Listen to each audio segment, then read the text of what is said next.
अत्रेः पुत्रतया पुरा त्वम् अनसूयायां हि दत्ताभिदः जातः शिष्यनिबन्धतन्त्रितमनाः स्वस्तश्चरन् कान्तया दृष्टो भक्ततमेन हेहयमहि पालेन तस्मै वरान् अष्टैश्वर्यमुखान् प्रदाय ददित स्वेनैव चान्ते वदम् सत्यं कर्तुमतार्जुनस्य च वरं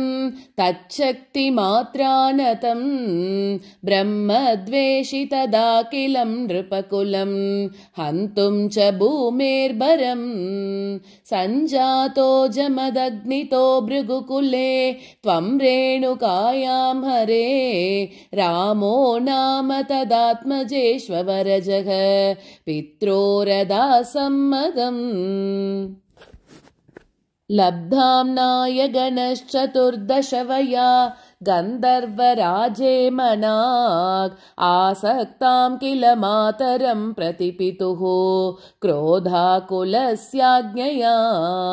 ताताज्ञातिगसोदरैः सममिमां चित्वात शान्तात् पितुः तेषां जीवनयोगमापितवरं माता च तेदाद्वरान् पित्रा मातृमुदेस्तवाहृतवियत् देनोर्निजादाश्रमात् प्रस्थायात भृगोर्गिरा हिमगिरौ आराध्य गौरीपतिं लब्ध्वा तत्परशुं तदुक्तदनुजत् चेदी महास्त्रादिकं प्राप्तो मित्रमताकृतव्रणमुनिं प्राप्यागमस्वाश्रमम् आकेटोपगतोऽर्जुनः सुरगवी सम्प्राप्त सम्पद्गणैः त्वत्पित्रा परिपूजितः पुरगतो दुर्मन्त्रिवाचा पुनः गां क्रेतुं सचिवं न्ययुङ्क्तकुदिया तेनापि रुन्धन्मुनि प्राणक्षेपसरोषगो हतचमू चक्रेण वत्सो हृतः शुक्रो जीविततातवाक्यचलित क्रोधोत सख्या समम् बिभ्रद्यातमहोदरोपनिहितं चापं कुठारं शरान् आरूढः सह वाहयन्त्रुकरतं माहिष्मतीमाविशन् वाग्भिर्वत्समदाशु शिक्षितिपतौ सम्प्रास्तुता सङ्गरम् पुत्रानामयुतेन सप्तदशभेश् चाक्षौहिणीभिर्महा सेनानीभिरनेकमित्रनिवहैः व्याजृम्भितायोधनः सद्यस्त्वत्ककुठारबाणविदलन् निःशेषसैन्योत्करो भीतिप्रद्रुतनष्टशिष्टतनयः त्वामापदद्देहयः लीलावारितनर्मदा जलवल लङ्केश गर्वापः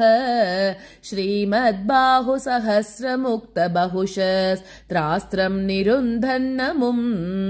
चक्रे त्वय्यथ वैष्णवेऽपि विपले बुद्ध्वा हरिं त्वां मुदा ध्यायन्तं चित सर्वदोषमवधीः सोगात्परं ते पदम् भूयो मर्षितहेहयात्मजगणैः ताते हते रेणुकाम् आज्ञानां हृदयं निरीक्ष्य बहुशो घोरां प्रतिज्ञां वहन् ध्यानानीतरथायुधस्त्वमकृता विप्रद्रुह क्षत्रियान् दिक्चक्रेषु कुठारयन् विशिकयन् निक्षत्रियां मेदिनीम् तातो जीवनकृन्नृपालककुलं त्रिसप्तकृत्वोजयन् सन्तर्प्यात समन्तपञ्चकमहा रक्तह्रदौगे पितॄन् यज्ञेक्ष्मामपि काश्यपादिषु दिशन् साल्वेन युध्यन् पुनः कृष्णो मुं निहनिष्यतीति शमितो युद्धात् कुमारैर्भवान् न्यस्यास्त्राणि महेन्द्र भूप्रतितपस्तन्वन् पुनर्मज्जिताम् गोकर्णावधि सागरेण धरणीं दृष्ट्वार्तितस्तापसैः द्यातेश्वासधृतानलास्त्रचकितं सिन्धुं स्रुवक्षेपणात् उत्सार्योद्धृतकेरलो भृगुपते वातेश संरक्ष माम्। नारायण अखिल गुरो भगवन्नमस्ते। सर्वत्र गोविन्दनाम संकीर्तनं गोविन्द गोविन्द।